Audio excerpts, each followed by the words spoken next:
Woohoo! Oh Good wow, evening, sir. Sunday nights come too quickly. They do. It just feels like next thing I know, Sunday's here. Yeah. I mean, it's always great to have like this is one of those things in the week where I like look really forward to. Right. So it's weird how it can come up so fast when usually something you're waiting for can feel like the time takes forever. Right. And this is our. I don't know about you, Miss Mezzo, but this is my last week of freedom. Wednesday, I start back in the classroom again, and my kid starts back in the classroom again. So we gotta like go to bed on time and I know my stuff. kids too. My kids start Thursday, and it's like let's go to like tonight. I need to text my husband. Um, Tonight I'm like, you need to be in your bed by 9 o'clock, and so that we're All by right, eight start thirty. prepping In a him. couple, yeah, just like because it's been like 10 o'clock, and that's like Right. No. that's for late. What's up, That's Bat Mike? Yeah, hey I don't Bat even. Mike. I don't think my kid has gone to bed before 4 a.m. lately. So, Oh in my, that fact, is when I very left late. for Kyber Cave today, we opened the store at 2. I left the store my house at 1, and he was just waking up. Okay, because my youngest this morning. So we send them. We have our windows open during the evening, and in Right. the morning we have them close them. And I went to go tell them at 8 o'clock to close the windows, and my youngest was still asleep. And I'm like, oh, I hate to wake him. That it did. I was like, But kid, I'm get going up. to Yeah, get get up. up. We're We got done. stuff to do. Yeah, gotta go to church. um, but as you know, and for those who haven't noticed, I got a little strap right here. Like, what's this Yeah. little strap? I've got a sling. What did I do? Well, you all know, I went to Vegas last June. And I injured my elbow, and it turned into even though I did what the doctor told me, it turned into tennis elbow, and it was so bad this week that I couldn't even like pick up a pillow. Oh my god. It was So wait. awful. So Oh, that was because you were carrying groceries, right? yeah, why did I do that? No, so like Signs of so. getting older when carrying a Shut up. bag of groceries permanently Next injures time I you. see you, Van, you're older than I am. Next time I see you, I'm gonna smack you with my saber. You won't have to do it in your Yeah. left So hand. now I've got this really bad tennis elbow, and one of the things it says to do, hi Sewang, Say um, one. is to rest it. And so I'm trying. I'm right-handed, so if I don't have it in a sling, I will try to use it like automatically. And so this is reminding me to rest it. I even got like icy hot kind of salon paws things like on my elbow to try to relieve some of the pain because it's really bad. Oh Like my god. I know I'm babbling, but like for those who don't know me, um, well enough, even you probably don't know this, fan. I like to be quiet when I'm in pain. I don't like to be loud. Mhm. And it was like 6 a.m. and I just tried to move my pillow. Went ah! My husband. Oh my gosh, look how tan I am compared to like this is from Santa Cruz, but like the face has makeup on it to hide the. I'm still sunburned and my No, nose. You we should can't put up tell the it from. picture. We should put up the picture of you with the half and half, the two face picture. That was fantastic. You should see it now because the problem I had within the last week is my sunburn was so bad that my nose bled. Oh, Yeah, it ooh, was pretty bad. And so like right now there's red patches on my nose, but makeup. wow. I'll take another one tonight and post both of those on the Kyra K Facebook, Kyra K Right. production, and be like, this is our high production value. Anyway, how are you, Van? Are you looking forward to the freedom being taken away, or is it like because to me when the routine comes back, it's going to be helpful, but also it's like, ugh, I want to sleep. Right. Yeah, it's a double-edged sword. I'm happy to have the routines so I'll know exactly where I'm supposed to be at Yeah. what given time. But then on the other hand, it's the routine again. Yeah, it's like, But oh, it's I'm excited. routine. It's routine. We had Stockton Con this weekend. I've heard a lot of people were Oh, at. I mean, a lot of people were at Stockton Con, to the point where it's some people. I don't remember whose message I was seeing, but they were saying it's starting to get a little too crowded at Stockton Con, and they they may might need to want find a to. new place. Right, they might need a new venue. They said it was nice seeing all the cosplayers and seeing all the people. It was just hard to get around with so many bodies in there, especially when we're still dealing with COVID and monkeypox and stuff. You don't Yeah, want to and have. everybody's kind of like holding off on things and getting nervous again. Um, Right. well, in happier times, we have the nerdy news. Nerdy news. so cute. I Butt love the accent, little sorry. icon. I have it on loop, so it's just going to keep playing the little music there. All right. So we have our nerdy news. Our little cartoony mezzo here will display the news for us. First, the Mandalorian comic book, the second one. There's an exclusive preview, and it comes out soon. And in the description, you can see from StarWars.com the link to the exclusive preview on it. So and then take a look at there. It shows a few pages of it, and I was like, "Ooh, maybe I should." So is it the first one? Is it supposed to be based on the TV series? Is it like the book version? version? It's based on the TV series, and it kind of takes places like it looked like it was taking place like in between, like parts of the story that wouldn't affect what's already happened. Right. But it's another story with okay. Grogu. So I mean, like, if you were to get this, is it going to give you like sneak peek stuff to what's happening in the next season, or are they completely separate storylines? It just depends on what they show. Like the few pages they show is just like a couple pages that don't really show you what's happening. So obviously I don't know what the whole thing is about. Right.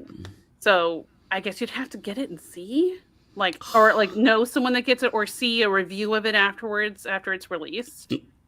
Right. And see what someone says. The other thing I saw this on StarWars.com. They do share like some news from other areas. Is you can actually get a 3D print of your face on action figures with Hasbro's Selfie series. Wow, that's really cool. Wow. So, yeah, I thought that was really, really neat. So there's a link in the description below for that as well, for you to go check out about like getting a 3D print of your face. Like that's not like a little Lego where the faces are shaped the same, right? And they put a hair that kind of matches yours. This is a full on like 3D scan of your face kind of thing. Right, and it looks like I see Ghostbuster packaging there, so it looks like the actual figure, but like with your face on it. Yeah, and I thought that was really, really neat. So I wanted to show that specifically. I wonder how much that is. Did it say in the article? I don't remember it saying in the article, but I think it just depends on the figure sometimes too. But you'd have to go check it out in the description below. Check it out down below. Don't forget to like and subscribe. I can see that being, well, the fact that it's Hasbro and it's on characters, I can't imagine it's necessarily going to be cheap. I mean, you're going to have to pay for the price of the character, plus, like, I'm probably imagining they're going to charge you somewhere between $30 and $50 for the head sculpt, I'm guessing. Yeah, and then, maybe I don't know if they use a specific 3D scanning software. There's some that you can get on your phone that you can scan your face and scan, like, so for those who have never watched them, Corridor Digital is a VFX artist YouTube channel, and you probably enjoy them, Van. They react to visual effects, but they also have stuntmen react and such. And they do talk about how they put things together. They have challenges and stuff like that. Now, recently, their channel was hacked, and it was taken down for like a day or two. They got it back, and they're trying to still clean it up. But it was like a Bitcoin scam hacked their channel. Oh, wow. It was like live streaming. I thought my kids like subbed to something that I didn't know about. So I unsubbed whatever this was and found out later it was like one of my favorite channels. So they have shown with their phones that there are 3D scanning apps out there and stuff. So, and it also shows like they show where people get assets for like independent games and stuff like that, which are really cool. Wow. Anyway, so that was. So, woohoo. So we can get action figures made of ourselves. Woohoo. Yes. Oh, we could get little Kyber cave ones. I'm gonna get an action figure made of you, and that way, when you're pissing me off, I'll just stick little pins in it.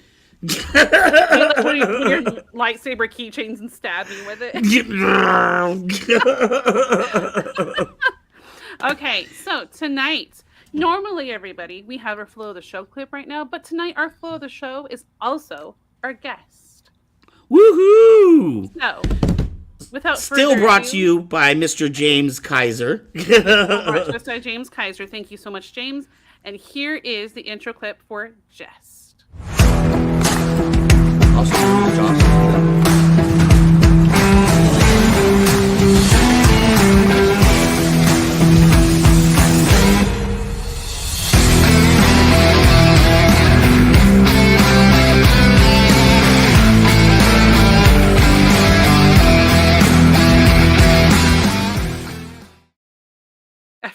I forgot to click the button. I'm removing Hello. myself. I'm Hey, what's going on, Mr. Joshua?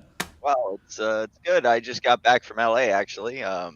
My company, YouGotMoves.com, just produced the biggest loving event ever. So that has very little to do with lightsabers, and I'm sure we won't be talking too much about that unless we branch out. But I'm just I just wanted to say that I'm exhausted, but I'm happy to be here because I just got off.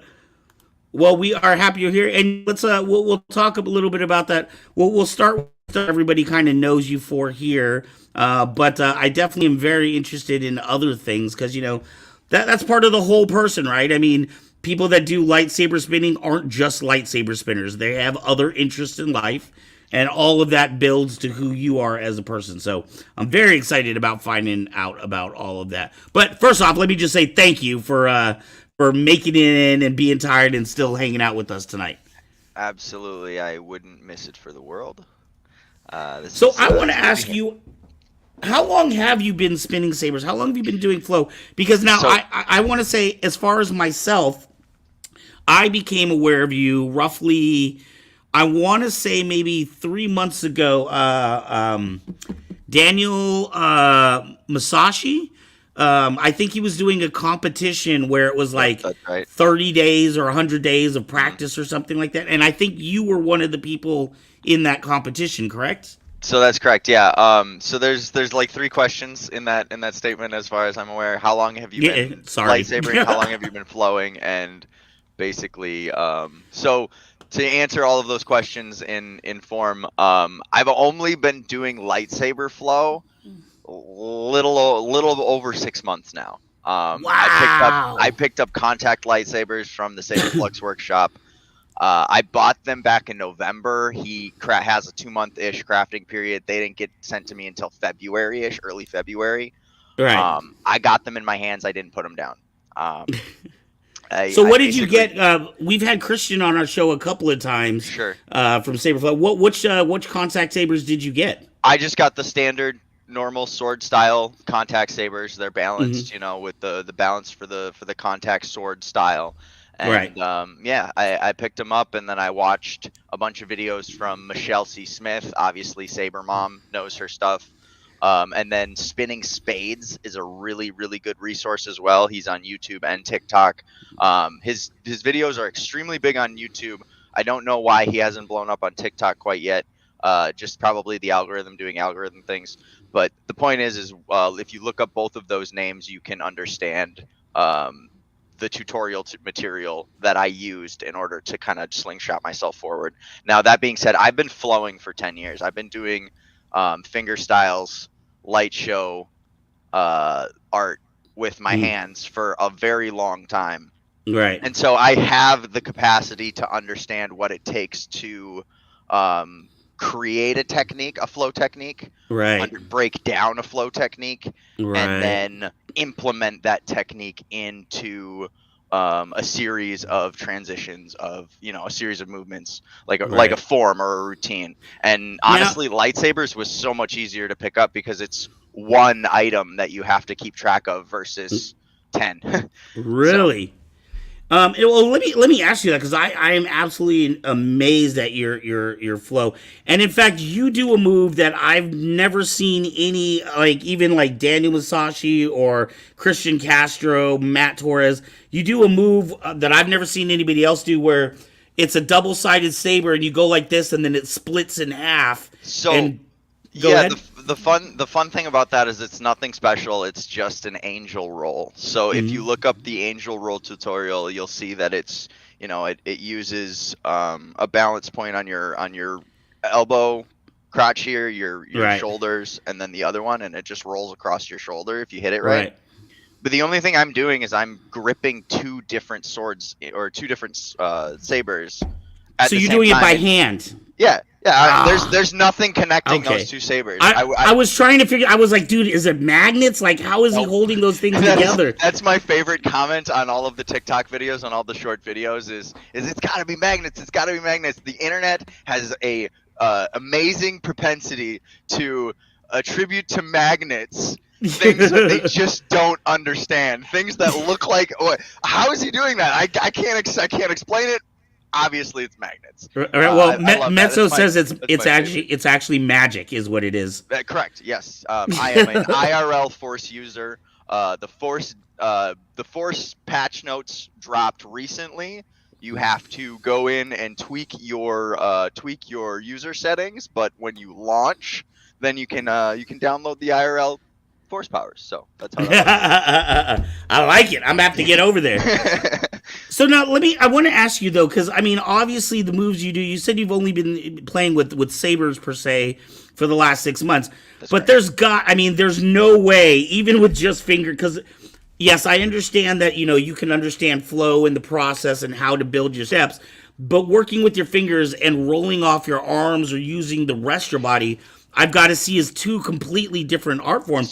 Did So you have staff experience or maybe martial arts experience? So the only experience that I would say definitely helped me, besides understanding how to, how the flow things work, how to put together A practice routine. sessions. It's really how to practice. What I knew best was how to practice. Mm, But the other thing is, I really put myself through started putting myself through a workout regimen. Started doing a lot of calisthenics. Even before I got the sabers, I was starting to do a lot of calisthenics. And then when I got the sabers, I was like, holy crap, this is a shoulder workout in and of itself. So I started right. doing more shoulder stuff. But other than that, I mean, there wasn't really a prior what you would call a transferable set of skills besides the finger style light show Right. flow that I do, and it's reasonable to say, well, that doesn't seem like it would transfer, but the truth of the matter is, any flow style, any flow language is going to transfer certain skill sets over. So Mm. Right, because it seems to me like I see a lot of the flow artists. Sometimes they come from like a background where they're spitting flaming, what do they call, hmm poi balls, poi, or they come from background, or I've seen people that were like cheerleaders in high school that did flag flag. routine, and so they were able Flag to is probably the closest one to contact sword, I would say, Mhm. because of the balance point. That being said, I've never picked up a flag, so I don't know that to be true for sure. So, Wow.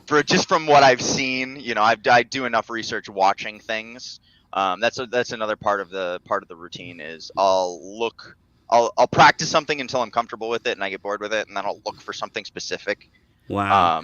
Again, So my you resources are usually Michelle Smith or Spinning Spades. I'll find something I want to learn. I'll break down how they do it. I'll break down the steps. I'll practice the steps for a few days, and then I'll just do that over and over and over again until I can hit it. So just to be clear, before you picked up a saber 6 months ago, you did not have staff or sabering type experience. It was primarily fingers, right? Nothing like a long stick of any sort. It's like Man, you the just took to this like a closest fish to water. the closest thing was as a very young kid, I had a minuscule martial art experience with a bow staff, but it was not enough. It was not enough time to, and it's been so long that I can't possibly say that had any effect on it whatsoever. Right. I would just say that I, if you know how to practice something, if you know how to break something down, and if you put your mind to it and practice it every single day, that's what your original question about Daniel's everyday contest. Right. It was the May the 4th everyday contest that he had, and he was doing this thing where he practiced. He does the train every day for a year contest, or for Mm, himself thing, or challenge for himself, right? mm. And I kind of saw that before I picked up the sabers, and I thought to myself, okay, when I get these sabers, I'm gonna practice with them every single day for the first year at least that I get them. And I've been true to that so far. I haven't necessarily posted something every single day, but I've at least spun for 15 minutes every single day that I've got them. Wow. And when he posted that challenge in May, I'm already doing it. I Right. have to do nothing different. I have Right. literally have to do nothing different except make sure that I post something from Right. my spins every single day, and that's easy for me because that's what I do. I'm a Anyways. content creator at heart. I'm not necessarily a professional one. I've got my personal accounts that are blowing up. My company is yougotmoves.com, so I work on the content creation for that too. So I guess I am a professional content creator in a certain sense. But the point is like it's really easy. It's really natural for me to just kind of make and post this stuff, and practicing or filming my practice sessions and just posting a practice session is the easiest thing in the world to do. So when I did, the minimum was 15 days. I did every single day. I'm still on that streak, basically. And so I won that one. I was one of the winners of that challenge, and he sent me a lightsaber because of it. Wow! Congratulations! So, hey, and there's Matt Torres right there. Hey, Matt. Yeah, I was absolutely amazed because, like I said, now, obviously I don't know everybody, but I try to keep out on the Facebook and Twitter or TikToks and see who some of the new faces are, and really all of a sudden I just started seeing you everywhere. And that's the thing. I mean, it's really interesting because flow communities are usually pretty small. But the lightsaber community and the Star Wars community is massive. Right. So I've been doing flow stuff and posting consistently in the gloving community for almost 10 years. Wow. But when I started picking up the lightsabers, I was like, all right, well, I'll just take that same energy and put it over here. And that's essentially why my stuff started going places. I mean, that, and I can hit a trick once in a while. So. Well, no, I will tell you, I'm absolutely amazed in for those of you that may be new to sabers or new to flow in general, it was absolutely mind-blowing to me that, like I said, you were a relatively new name that I hadn't heard of, but I could see you progressing and I could see how good you were, and so I knew nothing about your background, and to learn that all of these things that I'm seeing are things that you just have recently, and when I say recently, within the last 6 months or so. Well, and that's the thing is everything that I post is something I practice that day. So if I'm hitting a trick, it's because I learned this like 92 hours ago, and I'm finally managing to hit it. Right. And there's the cool thing about video is it gives you the impression that I'm this absolute prodigy that hits everything he tries. That's not how that works. It doesn't show the 12 takes. That's not how that works. I will sit and hit myself in the face for 5 hours before I hit a trick correctly, and then finally hit it right. But I've been filming the whole time, so I post the one that I hit, obviously. Right. I'll post a couple of bloopers here and there too, of course. But for the most part, when things look good, and that's what I'll post. Right. So. Now I want to back up just a little bit because you've mentioned it a couple of times, and I keep missing the name. What is the name of you mentioned a company that you have? Yeah. So me and my business partner, Corey, aka Teddy, own a company called yougotmoves.com, and it's a tutorial website that also does custom apparel and certain gloving industry gear type of stuff. But the main point of the website is we host. My camera likes to turn off occasionally. It's a bit narcoleptic. Wake up, buddy. Come on. It makes it just that much more mysterious. Come on, buddy. Okay, there we go. Yeah, the primary point of the website was to put a hub together of all of the good community generated learning material for gloving itself, and then also list coaches that can be hired as private tutors for the art form. So essentially, if anyone wants to learn how to glove, they can go and learn for free on our website, yougotmoves.com/tutorials. And then if they want specialized training, one-on-one time, they can look for the top glovers in the industry, and they can ask for certain time slots to work with them and get coaching with them. Now, is this website exclusively for gloving, or are you going to expand it for other types of flow? See, that's the beautiful part of it being called You Got Moves, is we don't necessarily want to be limited to just gloving moves. Right. We have some movement coaches. We have a dance coach named Animated J. He does just animation and popping and hip hop style. We have a couple other tutting dance, which is it's another finger style, arm style lights. Right. But the the thing is the answer is no. Essentially, it doesn't have to be limited to just gloving.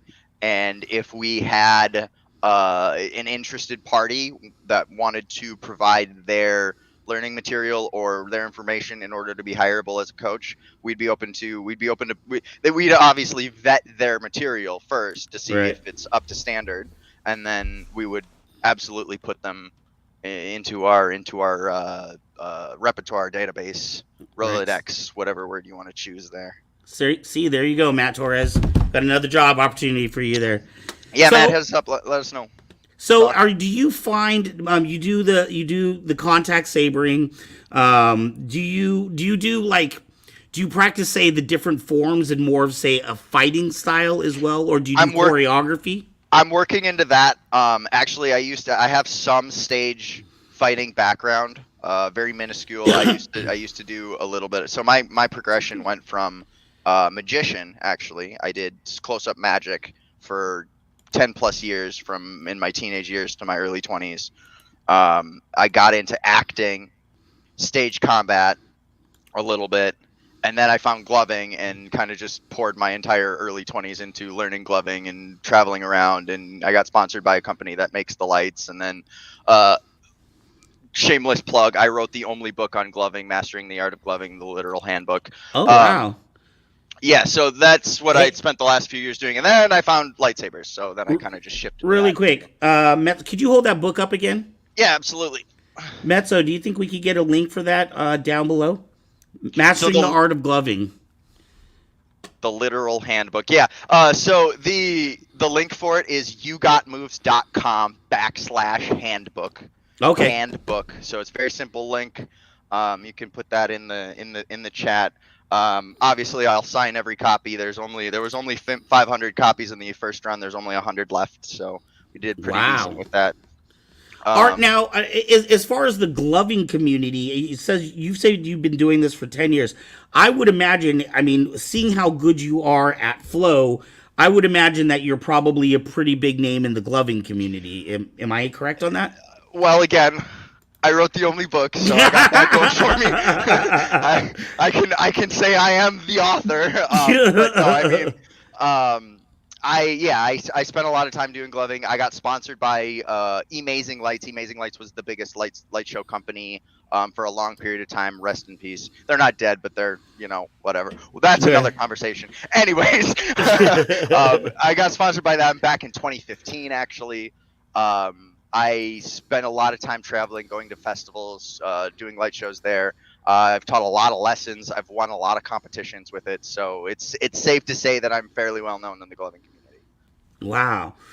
Are you able to, I know that you were saying that, by doing gloving, the process and how to practice has helped you with sabering, but are there instances where you can actually directly translate moves over? Or even combine things? Like, could you do sabering with gloves? Oh, yeah, no question. So, the cool thing about lightsabers is the Obi Annie. Right. This is what you're doing with the Obi Annie, right? Right. This is a dual Obi Annie with no sabers. This is a whip. Ah. It's the same movement. It's the exact same movement. 100% the same movement. The only difference is I'm not trying to not hit myself with a stick. Right.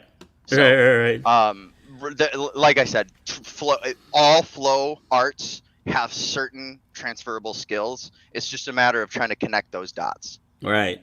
So now with gloving, obviously you're using your fingers. There's not a lot of probably damage you're going to do to yourself other than maybe arthritis. But actually, counterpoint. If you do it right, as long as you don't give yourself as long as you don't spend 3.5 hours doing the exact same motion like you would on a computer type of thing and give yourself carpal tunnel, if you do the stretches correctly, this is going to actually help avoid arthritis. Oh. This is a way to. It's like exercises. It is 100% a way to exercise your fingers, give yourself better grip strength, give yourself better hand symmetry, give yourself more range of motion with your fingers, right? More dexterity with your fingers, the ability to just do weird shapes with your hands. Right. oddly, as weird as it sounds, I could almost see like if somebody, you know how like they talk about like football players talk about how they've taken ballet classes, right? Something that you would think was completely unrelated to what they're doing. I'm almost thinking rock climbers might be able to benefit from learning how to glove. And you're absolutely right about that. There's a guy named Greg Irwin. I would call him the godfather of gloving because back in the 70s, back early 80s actually is what it was.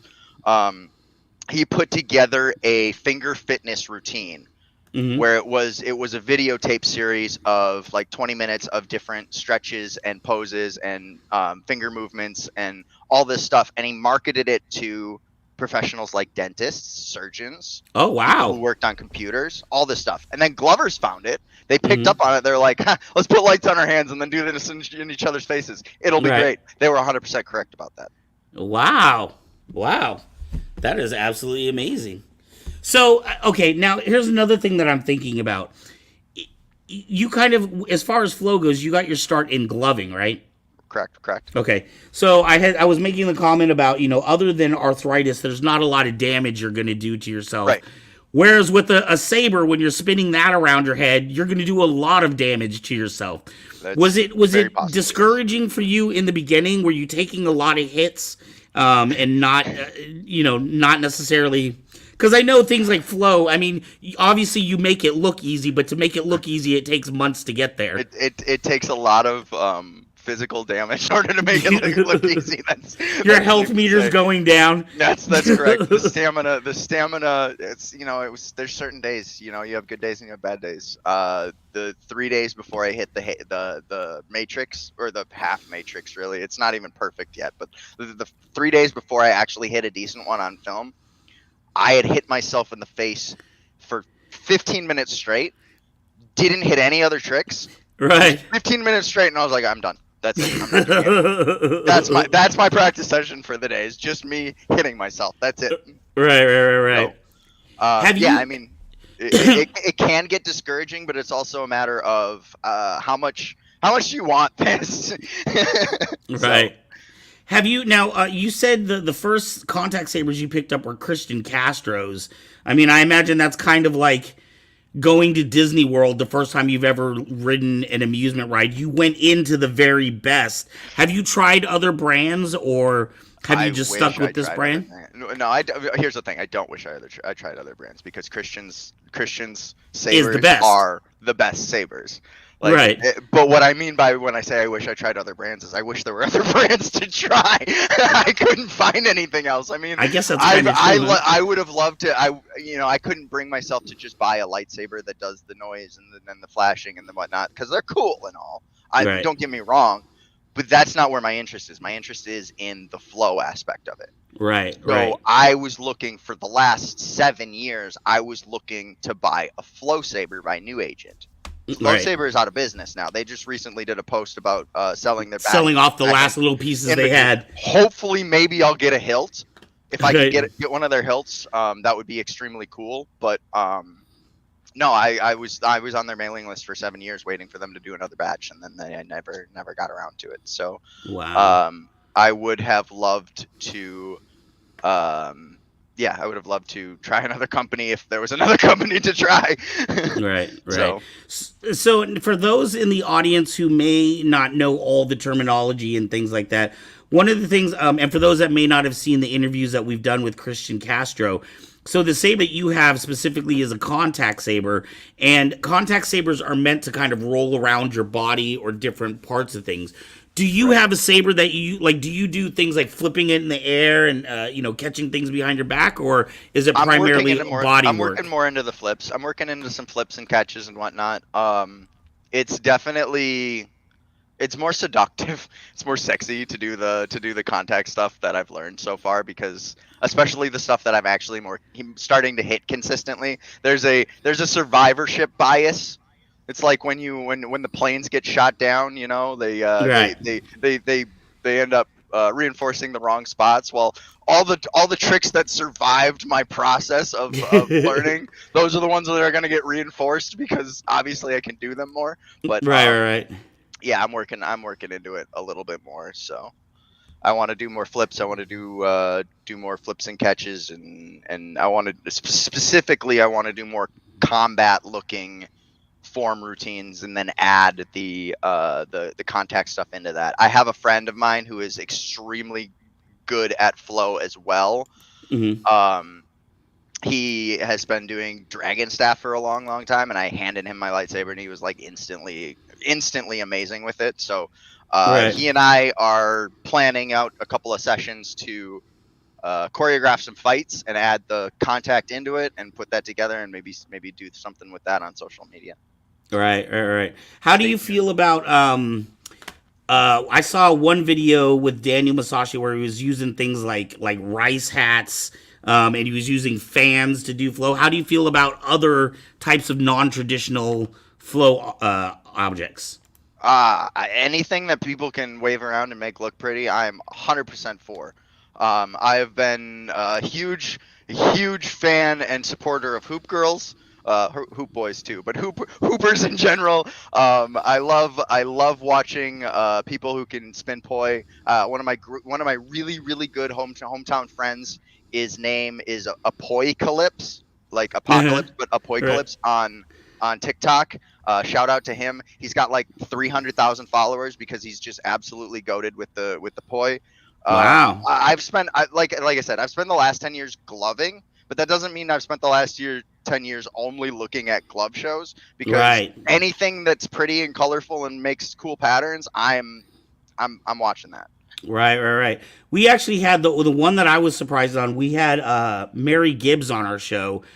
She does the voice of Boo from Monsters Inc. Okay. But I had no idea she also does flaming darts. So she was throwing this dart. Right, it was almost like a poi ball, but it was a single rope dart. Sure, yeah. Rope dart. Oh my gosh, she was absolutely incredible at it. Do you find like the flow community in general? Does it tend to be like little pockets? Like, okay, you'll have 3 or 4 friends here, or do people worldwide kind of know each other? I know in the lightsaber community, I mean, I know people that are in Taiwan and the Philippines, these different saber makers and things like that. What I'm starting to notice is communities are universal in how they operate, in that the more active people in these global communities end up knowing each other, be it just from interactions online, or they end up doing stuff like this, or they end up meeting up in real life. That's exactly how it is in the gloving community. All the people who end up really doing the thing, so to speak, they see each other, and there's just it's that saying, "Real recognize real." There's no question that's a reality, as it were. Right. When it comes to flow or gloving or any of the things, is there anything that scares you? Like, will you not do fire, or maybe I won't touch blades, or?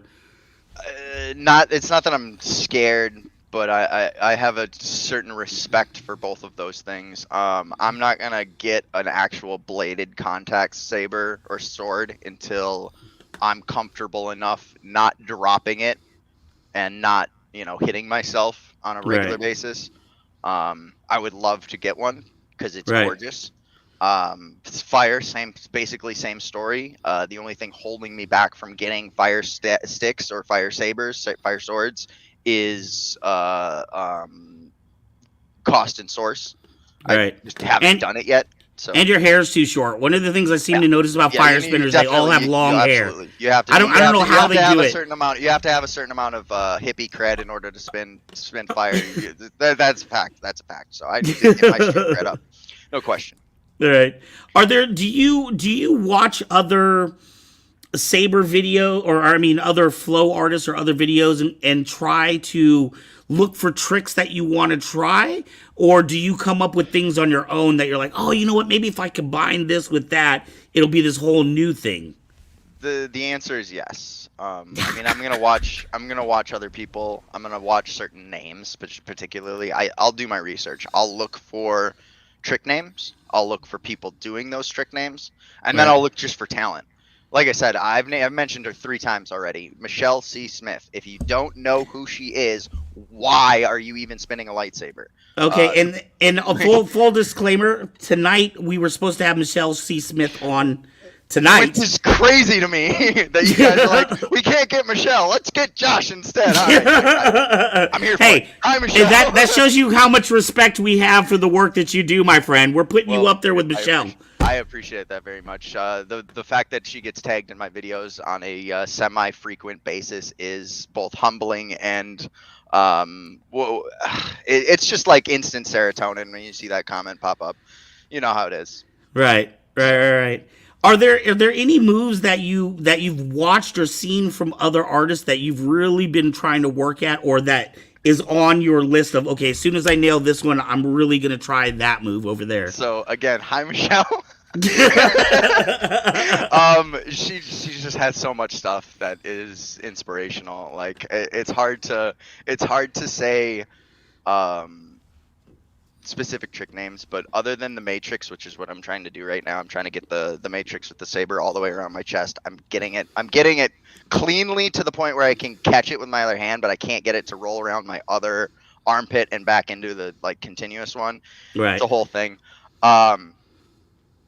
I would love to figure out how Michelle does. She does this thing where she starts a conveyor, but instead of rolling it to the next hand, she just like sticks her arm out and it conveys back to her the front of. I don't even know how to describe the trick other than it's magic. It's really cool. She does it so quick it looks like it just floats there. And right. I want to learn how to do it really badly. Have you sustained any permanent injuries since picking up a saber? Any chipped teeth or new scars? The only permanent injury was when I broke a pair of glasses. That was semi-permanent. I managed to fix them with a gold chain, and then I got a new pair. And then I got a new pair later, which I have also dented the absolute crap out of. But no, I'm safe to it's safe to say, and hopefully it stays that way, that I have not. The only permanent injury was I said I had a permanent bruise on my knee right here for like a solid 4 months from trying to learn how to do the angel roll, because it would just roll off. It was so specific the way it would fail. It would fail in such a specific way that it hit me in the side of the knee every single time. Right. We're past that now. So. Let's see. Mez says, I want to see a double saber like she does, where it looks like it's floating when you let go of it. Do you ever do? Oh God, what is that called? God, it's totally escaping my mind right now. Where you have it like the saber on flow saber, or where you have it on like a string. Levy saber, yeah. Levy saber, that's it. So right, the Levy wand thing is another flow art that is really really cool. That one of those that just kind of, when you put a lightsaber to it, it all of a sudden looks like real live force powers. Daniel's another one with the force leash thing that he I think I don't know if he makes it himself or if he just markets it for the creator, but he's got it going on. So the force leash, I think you just attach it to any lightsaber and you're able to just do the flicks and the throws and the flourishes. Very cool stuff. Eventually I'd like to get into it. I have a very one-track mind. When I get into something, when I get obsessed with something, it's blinders. It's let's go here. We're going this way. So eventually I'll open that up a little bit, but it usually takes a little bit for me to do that. It took me 10 years to get out to lower the blinders for gloving. So yeah, I mean, obviously I'm very interested with your one track mind, because like I said, now knowing that you've only picked this up 6 months ago, I'm absolutely amazed when I think about some of the videos that I've seen from you online, because I would not have guessed that you only picked it up 6 months. I would have thought you had years of saber experience. And shout out again to Christian, because he's my what I would say my closest mentor in this whole flow game. We basically he made me a set of sabers, and then we've talked almost every single day since then. Right. He's told me how things work, how where to look for things. He's given me tutorials. He's given me things. He's given me a lot of leg up in terms of figuring things out, and then he's also given me a lot of credit for just apparently being very very quick learner. He's been telling me I'm hitting things that people should not be hitting yet, and I'm just like, well, I'm just trying. I'm just trying to do what looks cool. I don't know. Right. I do find it absolutely amazing. Is there, obviously we've talked about Michelle C. Smith, but Is there anyone that you would like to like collaborate with, or like you're like, oh man, I would really love to do a video with this person? Um, yeah, I mean, realistically, Inquisitor Akula would be cool to work with on TikTok. There's another. Obviously, I'm gonna say Michelle. Hi, Michelle. um, Daniel would be wonderful to do something with. Christian, as soon as we sit in the same room, we're obviously going to work together. Right. There's a number of people that I would love to work with, and literally anyone who has a Mandalorian costume, hit me up. I have an idea. I got something. Just Say Wong, where you? Hey, where in the country do you live? I'm from Minnesota. So Minnesota. All right. Say Wong, that's gonna be a little bit of a drive for you, but I think you should do it, man. We're out here in California, so we're a little bit away from you. Yeah, that's valid. I actually just got back from LA. I was there for the weekend, like I said. We threw our event at the Globe Theater downtown Los Angeles. Right. We had 350 Glovers from 22 states there, and wow, it was a pretty big deal. So you'll see. You can follow You Got Moves on TikTok and Instagram and YouTube, and if you do that, you'll see all of the outcome from our event. I'm going to be posting a lot of stuff. My job was literally there just to make content and capture everything. And was this see that coming out? Was this an event that like your group was hosting, or you were just a part of it? No, me and Teddy basically did. Teddy did most of the planning, right, for this. Is Teddy from Minnesota as well? No. Teddy's actually lives in Long Beach. Okay. Out there. He's lived in California his whole life, as far as I'm aware. But we got connected through the gloving community, through the Amazing Lights sponsorship that I but a long time ago, 7 years ish, almost now. And yeah, so he was the event producer for Amazing Lights until he decided to do his own thing, and now he's producing events for You Got Moves. And we had 0 sponsors for this event. Not that we didn't want the sponsors or that we couldn't get the sponsors, but we wanted to produce this event and do it by ourselves to show that we could, and we did. Wow! And you now had 300, we can bring. Yep, we got 350 people there. Now we can bring this to an actual sponsor, a drink sponsor, someone with some some pull, and say, hey, look, this is a vehicle that we have. You wanna work with us? Let's go here. So. Right, wonderful. Was that your first one? The first one was 4KC a week before everything got shut down for COVID in 2020. Oh, snaps. So we were planning on doing this as a biannual thing back in 2020. But then obviously the world shut down. So we're gonna try to piece that back together. Right. So now I imagine coming out of COVID and all that, your event schedule is filling up, huh? A little bit, yep. I'm definitely trying to reach out to festivals and work with more festivals and content creators on just like performer things. Festivals, I'd love to be a roaming performer, and anyone who has any vision for social media content, hit me up. Let's work. I was gonna say, how's your acting? How about fan films? I would love to work on fan films. If there are any directors out there that want to work with me, hit me up. I will. I'll let you know what we can do. So, woohoo! Absolutely. I have a couple of friends, like I said, in California that have their ear to the ground for me. If anyone knows anything about real Disney auditions, let me know. I'll be there in an instant. So. Well, all right. If you come out to California, we're up in Northern California, so we're in Dave Filoni's neck of the woods. Sure. But I got a couch you can crash on. Awesome. Awesome. Let's go knock on his door and show him my tricks. So let's do it. I'm down.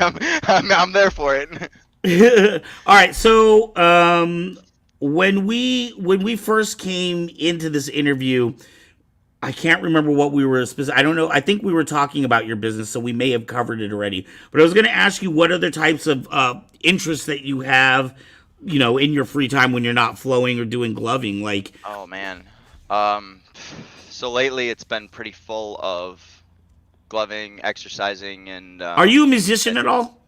I'd love to be. That's one of my deep regrets, honestly. As I'm getting older, I keep thinking to myself, I should get those programs and start messing around with electronic music and start putting Right. stuff together. I should. Why don't I? Why don't I? And the only answer is there's just not enough hours in the day for all the cool things that I want to do. Right. And I only ask because a lot of the Saber builders that I've interviewed and flow artists, for some reason, it just seemed like there's a lot of musicians that are into Sabers as well. Yep, that's a safe assumption. People who like lightsabers kind of like the sound design of the lightsaber for sure. And when it comes to sound design, there's a lot of people out there that are mixing cool things out of weird sounds that come Right. from pop culture. And for example, shout out to Kyberphonic for making really, really cool TikTok sounds for all of us out of the lightsaber noise and whatnot that he creates. Right. Well, I mean, if you look at the history of the original Star Wars movies, they were getting their sounds from all kinds of crazy places. Yeah, absolutely. The history of sound design is a unique and interesting rabbit hole to dive into in and of itself. And I have so many friends who do the mixing and the producing and the DJing and whatnot. It's kind of at this point overwhelming and intimidating for me to feel like I can get into. It shouldn't be, because I know myself, and I know if I put my mind to it and get obsessed with it, then that's what'll happen. But it's also a matter of getting that catalytic energy to get over that hump, so to speak. Right. So. But the advantage is you already know a lot of people that do it. So yep, that's true. I got the connections there. So if I ever do want to make that commitment and start a project, then I know who to call. So, hey, Joshua, we're going to get ready to wrap up here in a minute or two. Is there anything you would like people to know, or maybe if somebody's brand new to sabering or flow arts, is there some words of wisdom that you'd like to depart or to let people know about what events you have coming up or where they can find you? I do know we're going to have some of your link information down below as well. Yeah, so I like to quote Jake the dog. I quote Jake the dog in my book. Sucking at something is the first step to being sort of good at something. Don't give up just because you're not good at it right away. I know this is probably hard to hear from someone who's 6 months in and feels like they shouldn't have been 6 months in. But like the reality is you'll get out of something what you put into it. So if you want to get ahead of the game, don't look at your lightsaber and wonder why you're not getting ahead of the game. Pick that thing up and spin it. Right. One of the things that I'm going to take away from this interview, one of the things that you said that really caught my attention, because I haven't heard anybody else put it this way, but you said that the reason why you were able to pick it up so quickly is because you knew how to practice. And I think that's so important, is people don't really, they think, when you get up and practice, it's something you just go do, but there is a process to it. And if you can kind of get your routine and learn how to learn, essentially learning how to learn, it's a unique thing that they don't actually teach you in school, which is ironic. The only thing they should teach you in school is how to learn, not what to learn. And that's a whole nother rabbit hole for another time. But the point is, if you can figure out. Oh, did my camera guy? I'm still here. My camera is just narcoleptic. I am not a cat. Anyways, the reality is, if you know how to practice and if you know what your end goal is, the first step is setting an intention. What's your intention for the practice session? Do you know what you want to practice? Or are you just gonna get up and start swinging things around? Because you're not gonna get anything out of that. Might be fun. It might be an exercise. I mean, you might burn a couple of calories out of that. But what are you progressing towards? Now, if you have no goal, fine, whatever. Nobody cares. You don't care. Nobody cares. If you do have a goal, if you do want to get better, if you do have this progression mindset, then what you got to do is you got to set specific intentions for the practice session. Go into it knowing what the steps are in order to get to that intention, and practice those steps, whether you keep and figure out which ones you keep messing up.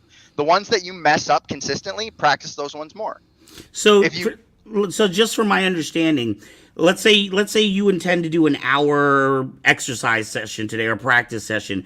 Before the session starts, you already have in mind what tricks you're going to be working on that day. Once the farther I get into a discipline, the less of a plan that I'll have. But when I very first start, I'm like, all right, I'm gonna practice this. I'm gonna practice this. I'm gonna do it until I get 3 in a row. If I can hit 3 in a row, it was a successful practice session. Okay. And then I'll go and I'll record that, of course, because one of the steps of good practice sessions, believe it or not, is actually recording back your session, watching back the recording, and figuring out where you're lacking, because you can't, even if you're looking in a mirror, you can't see everything. Right. So. Right. And let's say you watch a Michelle C. Smith video and you say to yourself, I'm going to work on this trick today. Do you watch the video for 10 or 15 minutes, kind of break it down in your head, and then go outside? Or do you take a camera with you and kind of, work on the first section and then kind of back up the film a little bit? The review session, the research session is not a part of the practice session. Research usually happens when I'm getting a little more, when I'm more relaxed, getting ready for bed, when I'm laying in bed, just trying to fall asleep. I'll watch tricks. I'll watch things. I'll watch practice videos or tutorial videos, and I'm not trying to do it at that point. I'm just trying to absorb the information and understand what's happening. And at that point, I can take that information, I can sleep on it, and then the next day I can, in my practice session, remember back. Maybe I'll watch the video back again one more time, but I'll remember back to what I was watching, and then I'll think to myself, okay, how was this happening? And then I'll just practice that over and over and over again. Right. Research and practice are 2 separate steps. So the same way with creative play and drilling are 2 separate steps. So if you have things that you've learned how to do and you want to start putting them together, an important part of doing that is just playing around and spinning and flowing and just mindlessly doing the spin. But you can't do that part until you have the drills down.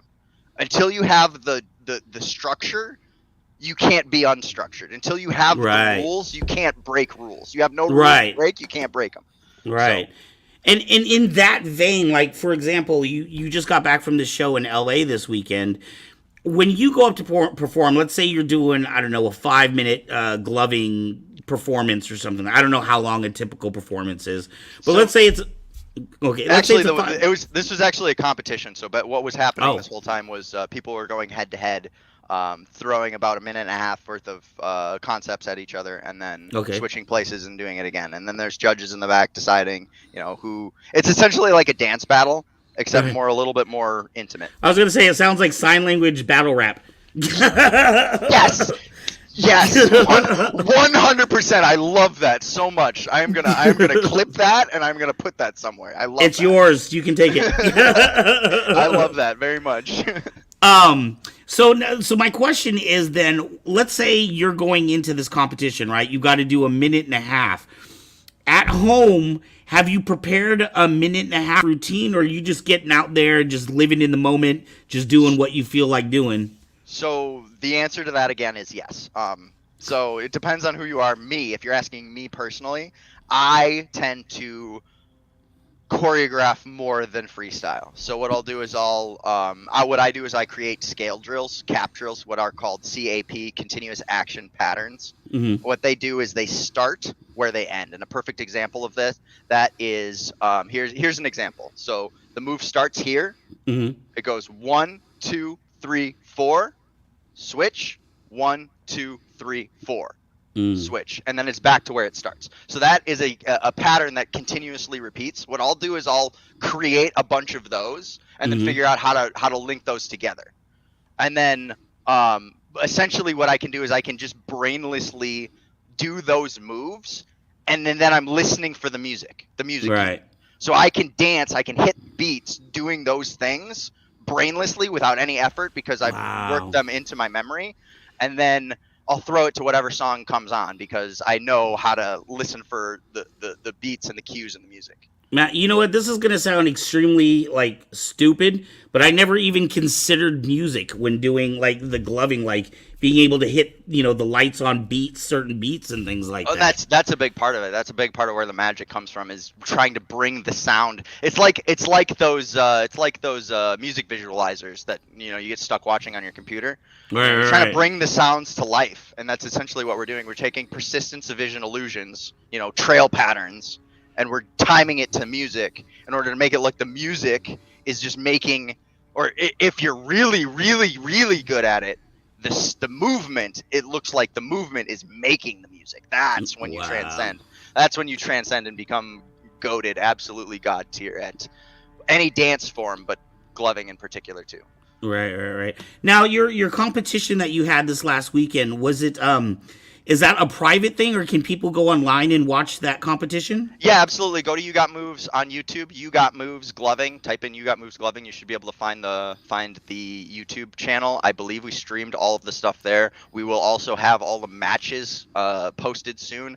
I just got back last night. It happened last night. I got back very early this morning, so we haven't done any of that work yet. But that's the plan next. And yeah, it's a public event, so if you guys want to come out to the next one, just keep an eye on the website. There will be information coming out about it, and feel free to show up. It costs like $25 to get in the door. It costs more money to compete. If you want to be a competitor, you can sign up to compete as well. It costs a little bit more to enter. There's prizes though. You'll get this super cool like WWE style wrestling belt for the champion. Ooh. There's a cash prize as well. There's some other swag, of course. And then what we did this time, we also did a dance competition as well as a glove competition. So if you're a dancer and a glover, you could probably do both. What we talked about, but we haven't, nailed anything down yet, is we'd like to look into doing an object manipulation championship as well. So that if you're Would a that be like lightsaber a flower, like a yep, ball or something? nope, any object. If you're good at flowing with a Oh. lightsaber, if you're good at flowing with poi, if you're in hooper, if you do the fushigi ball, like you said, Yeah. anything with an object, Wow. that's what we'd like to do next. However, what I will say is having two simultaneous competitions at the same time was a lot of work. So we Yeah. probably won't have three for sure. Having three would be a stretch. So we'll have to see what we do next time. Can I ask you, and man, I keep trying to. We're a little bit over on time, and I'm trying to get out of this interview, but I'm just so fucking. I'm sorry, gotta watch it. Wrong show. I'm so fascinated with what you're doing. Are you guys kind of the only game in town when it comes to these competitions, or are there other are there East Coast things and West Coast things? Or So sorry, Mezzo, sorry. there was a few independent people who ended up doing like local competitions. There's a few community leaders who will throw local competitions for their states.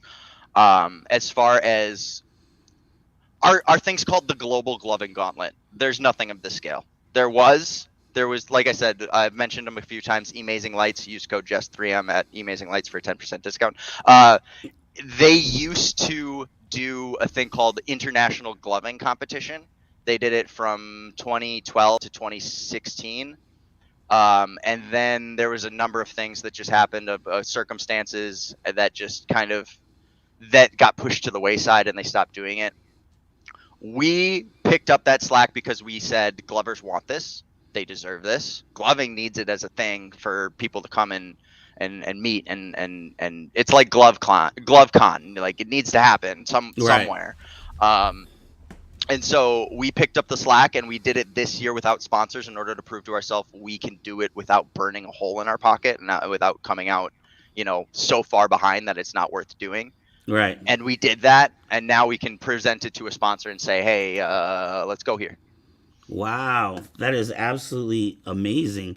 I keep saying one more question, but lightsabering. If you got time, I got time. In the saber community, it tends to be. I mean, obviously, when we're talking about flow, the best of the best is a woman, right? But it tends to be a very male-dominated sport. Is Right. Gloving the same way, or are a lot of women involved in gloving? Here's the thing I found. All right, anything that looks like it's peacocking is going to be male dominated. And here's why. Here's why. Men want to show off. They just do. Okay? And I hate to say, I don't know if I'm going to get in trouble for saying this, but in the gloving community, it is very, very male dominated, except the best glovers are usually lesbians because they also want to show off for the women. I think that's true. I don't know what it is, but like it's not even like a disputed fact. Like there's just so many really, really talented women glovers who also happen to like women. Hey, it's like Robin Williams said in a Dead Poets Society.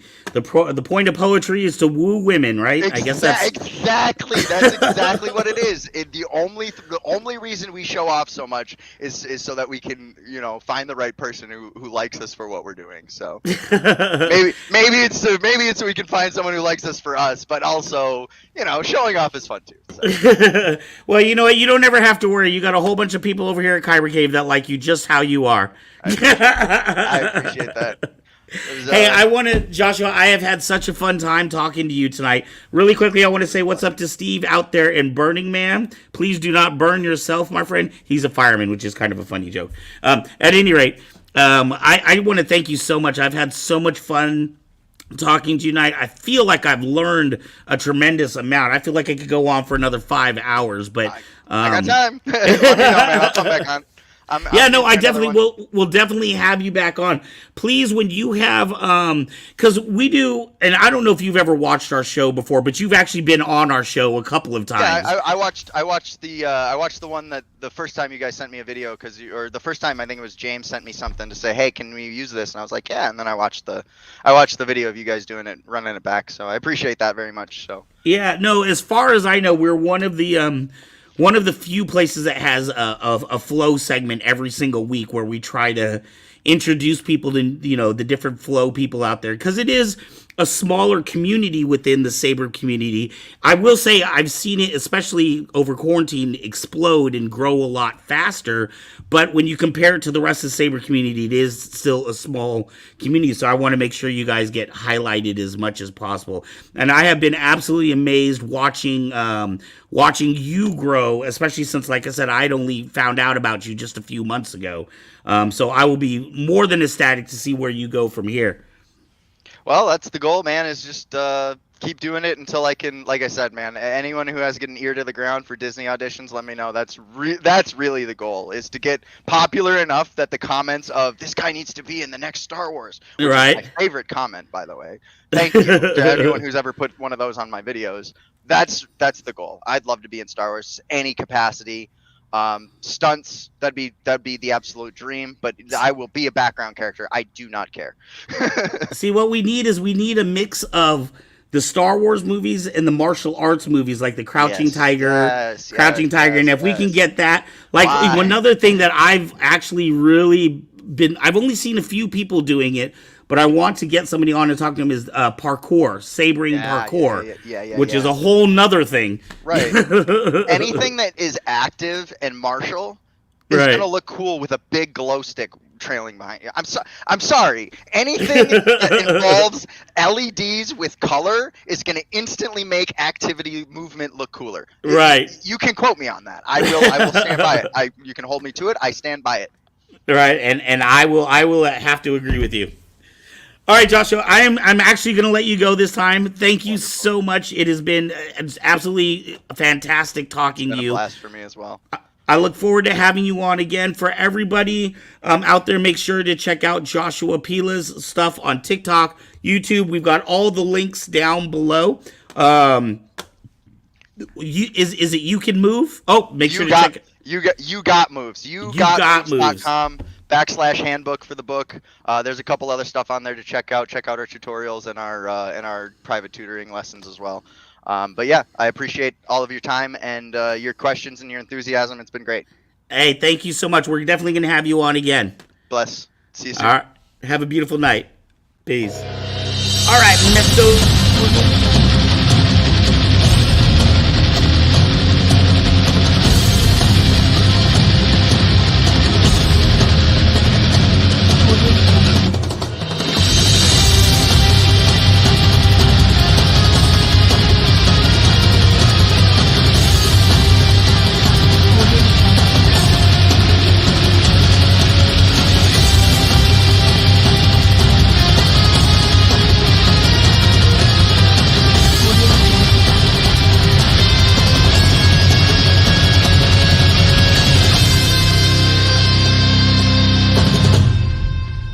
Audio Jungle.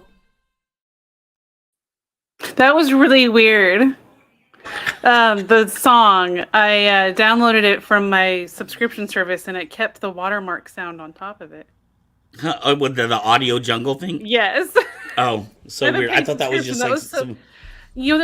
Two things in that interview I really enjoyed. And one, when he talks about like when you're practicing and parts that you need to let go over again and stuff, it made me think a lot about music. Like my son, they're taking piano and viola, and if you play something and then there were certain parts you were having trouble with, you go back over those.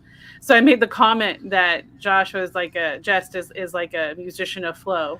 Right. He's approaching that. So he wants to be a musician. There you go. And then when he talks about a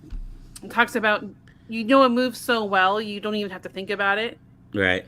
When I was taking martial arts, and I even read a book about it, and we had a saying called sanshin, which was like empty mind. Like you don't even need to think about what you're doing because you've just done it so many times. Your muscle memory was so good. And I remember, so I did it as a kid and as an adult. And as a kid, I got to first Dan black belt when I was 13. Okay. And then I left to start singing. Okay. Because y'all know I sing. And then I did it again as an adult for a couple years. And when I first started back, they like did a class where I had to, they did like your first class is like a private class, just one private class. And they kind of like put me at fourth belt in because even though I'd lost some technique and stuff, I remembered a lot of stuff. Right. I had that muscle memory still. And it was so bad. So when I was doing at least martial arts, so you had like that soft padding, like rubberized padding in the dojo. And when you slowly start to learn how to do your kicks and stuff, you build calluses on your feet, right? Just like when you play guitar, you build calluses on your fingers. Well, I still remembered how to do those moves, but I didn't have the calluses anymore. So I was actually literally ripping the skin off my feet when I was doing it. Was this crazy? Gross. Sorry. So like, I'm not like, okay. So anyone who doesn't know, I don't get queasy easily. So anyway, so when he talked about the empty mind muscle memory part, it made me think about that when I went back to martial arts and Zanshin and learning about just not having to think about something. It's just in your brain and there, and you're able to do it without thinking. Right. And when I practice empty mind all the time, but it's completely different. I thought you might say that. So I very much enjoyed that interview. And yes, Michelle C. Smith, I'm going to call her Mama now. Mama Smith? Mama Smith of Sabering. Oh my goodness. I follow her on TikTok, and so I watched her stuff. And like, I love it when she spins a double saber. Right. And when she lets go to turn her hand again, it just looks like the saber's floating in the air. Like that's what I was talking about. It just looks like it's sitting on something spinning, and she's barely moving. I'm like, that's so good. I'm just gonna say, Mama. Ooh. Yeah, when I started Kyber Cave 4 years ago, and like, it was funny. I was into Star Wars, but I was not like a Star Wars like nut. And I knew that by opening the store, I was going to have to deal with a lot of those people that are just like, oh no, that isn't, that is a Vader episode 3, not an episode 4. Not a stormtrooper. So like, I started looking up sabers and sabering, and Michelle C. Smith was the very first person very first video that I came across, and I was absolutely mesmerized. And I couldn't believe at that time, because like I said, I literally had just started getting into sabering. I really couldn't believe that flow wasn't a bigger thing. Like, when I started talking to other people in the saber community, they either weren't familiar with it, or the other thing that I saw was there was several people that kind of put it down because it wasn't like a fighting. They were like, oh, you'd never do that in a real fight. But the more you watch these, fighting, it's just something completely different. Well, yes, but if you watch a lot of the past flow artists that we've had on, there has been Anna Frey, Celine, Anna Frey, I believe is his first name. He's got a lot of what looks like fighting moves incorporated around in, with the spin. So it's almost like capoeira. It almost is like some of the martial arts. Right. It's like I see that in a lot of the flow artists as well. So I didn't know. What's up, Gloria? I've seen things that are flow artists before I joined the show, but I didn't know there was a name for it. Right. Like I remember when I used to work in an amusement park, and a show we had that I would attend after I got off my shift had a fire artist. And it was the one, the ones I'm sorry, I don't The know poi exactly what balls? they're called. Yeah, they're like on a chain and a ball at the end on fire. They're poi balls, And yeah. okay. And that was the first time I've ever seen that before. But before I joined this channel, I didn't know there were names for such things like flow. Right. So that makes me excited that I get to know it. Right. And get to be a part of it. I used the Stormtrooper Clone Trooper comment because when I first joined, like I like Star Wars, but I'm not a huge nut, and I don't know it super well. And I saw a picture. I think it was for the 501st or something like that. And you're like, that's a Clone Trooper, not a Stormtrooper. And I was like, I'm a bad Kyber Caver. Oh my goodness. Bad Kyber Caver. All right, guys. So next on our show, we have Kevin's Comic-Con adventures, brought to you by our producer Kevin Hogan. And Kevin was out at Stockton Con this week, so hopefully next week we'll get some video of Stockton Con. But yes, if you want to know what's going on in California in the comm scene, Kevin's the person to talk to. He's our when we had him on our show, he was our convention connoisseur. All right, here he is, guys. Enjoy. Hello everyone, this is Kevin Hogan with another episode of California Comic-Con Adventures. On the weekend of Sunday, August the 7th, 2022, Ohana Comic-Con went to the Folsom area there. We got to see lots of cool vendors showing off their pop culture wares there, and the world-famous Ohana Comic-Con cosplay contest there. Got to see lots of local friends come out there with their cool costumes. Also that same Sunday, August the 7th there, was Creature Con at the Concord Plaza Hotel there. That was a horror-themed Comic-Con there. We got to see lots of cool spooky vendors there showing off their wares, and also cosplays there like the Wolfman, Creature from Black Lagoon, Leatherface there from Texas Chainsaw Massacre, and also some fun familiar faces there like R2-D2 rolling around there, the Mole Man, and some other fun ones there. I myself there was walking around there like Dr. Octopus there, and Now I'm Out Here's Pure Heart, and Marty McFly there. It's a fun little thing there. Con, if you ever get a chance, definitely recommend checking it out there. And there's lots of cool spooky masks for sale if you get a chance there. It's cool to see there. The really big event going on that weekend there was over in San Jose Convention Center there. August the 5th through the 7th was Crunchyroll going on there. You probably saw the fences set up all around the convention center there. Normally for events at the convention center, you can walk up for free to the outside plaza just to take pictures there, like at Phantom and other events there. But not. You do need a pass for Crunchyroll even to get that far there. All the passes totally sold out. Even the $135 weekend pass is totally sold out.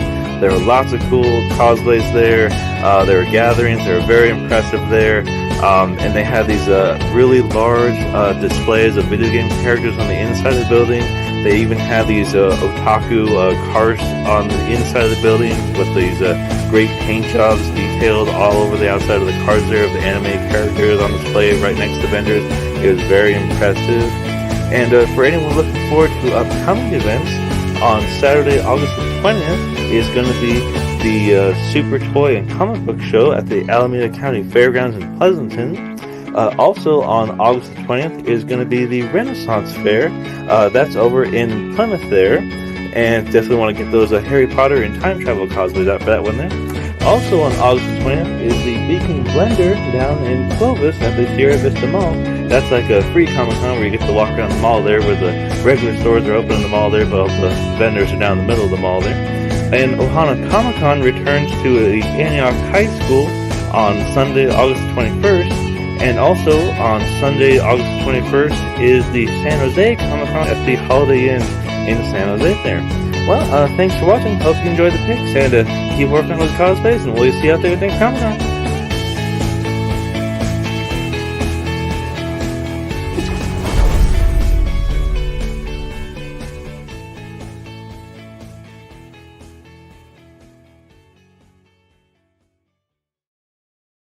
Your reaction to the end card was hilarious. You're like, whoa. Hello. I always, when I see something new and different, I'm like, ooh, pretty lights. Oh my gosh. we are so blessed in California. Like I was just watching when I was watching Kevin's thing, I was noticing at the end like all the cards flying by of all the cons coming up. There was like 5 or 6 of them. We just have so much going on in California. Really cool. And just think I've missed so many over the years. Yeah, well, you can make up for lost time. I know, And I will. this is why you often see our man Kevin will be at 2 or 3 cons every single weekend. That just it's crazy to blows know that we my have mind. that much even. So thank you, Kevin Hogan, for that report. We love you. We love you. Don't forget that on Fridays, we have our After Dark show. And that is for Which- 18 and older, please. Yes, 18 and older, please, for adult topics and adult language. That cussing that I did on this show, I thought I was on Friday's show. Yeah, I didn't have my bleep ready because it's not used for hair. Right, my preschool teacher brain didn't kick in at that time. I was just in a flow. Language. I was like, no. So thank you very much, Kevin. And then those tune in on Friday for our After Dark show, which is always a lot of fun. We also have our the talk of the town to end our show, and I want to speak a little bit about it. So Wait, in the before you do that, description- yes, wait, hold yes, on. sir. Before we do that, I just want to remind people we had it at the bottom, but please check out our website, kybercave.com. We have lots of sabers. We have new stuff coming in too, as well as other saber related merchandise like chopsticks. Oh, you know what I just did this week? I just ordered over $300 worth of Lego action figures. Okay, I know that sounds weird for seeing that we're a saber store, but I bought every single Lego figure I could find that had a saber. So if you were into Lego figures and you were looking for a character with a saber, I mean, I bought like 5 different versions of Anakin. I don't even know why do we need this many Anakins? Van, I have a quiz question for you. What Uh-oh. is the plural for Lego? Wow. Legzo? It's just Lego. It's like Is it? moose. Oh, You well- don't say I'm playing with Legos. You say I'm playing with Lego. oh. I learned that because my husband and I, and my family, we watch a Lego competition on TV. Oh. Well, okay. You probably really enjoy it. Will Arnett, who plays Lego Batman in the Lego movies, is the host. All right.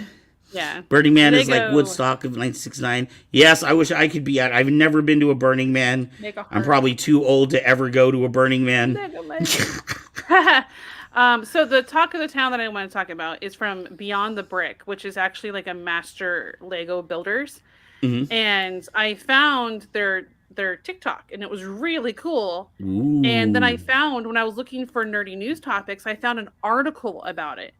Ooh. And so I included the article about that group, Beyond the Brick, in the description below our nerdy news topics. And so when you watch the closing here and see the last TikTok, you'll see the really cool stuff that they've built. And so I added the article about it because I thought it was just so neat that I needed to be more told about. All right. Woohoo. I'm excited. And for those who don't know, Mr. Eric Voss was married this last weekend. Congratulations, Mr. Voss. Congratulations, Eric. That is very cool. Hopefully we will have Eric on here at some point after the honeymoon session is over. Gloria, thank you We're so in much. talks. Yes, before we go, I just wanted to thank everybody who has been on tonight. Thank you so much to Mr. Joshua Pilla, courtesy of Mr. Darth Cephalus. Kevin Hogan, as always, for bringing us a fantastic California Comic-Con report. And our fabulous director Mezzo, who Thanks. carries the brains of the operation to make sure the show actually happens. I have to carry a few brains. It just sounds so strange. I have to carry a few brains. I'm armless on one side at the moment, so I can only carry mine. All right, guys, you have a wonderful week, and we will catch you next week. Farewell. Thanks for tuning in, guys. And I will put up a mini fig display. Okay.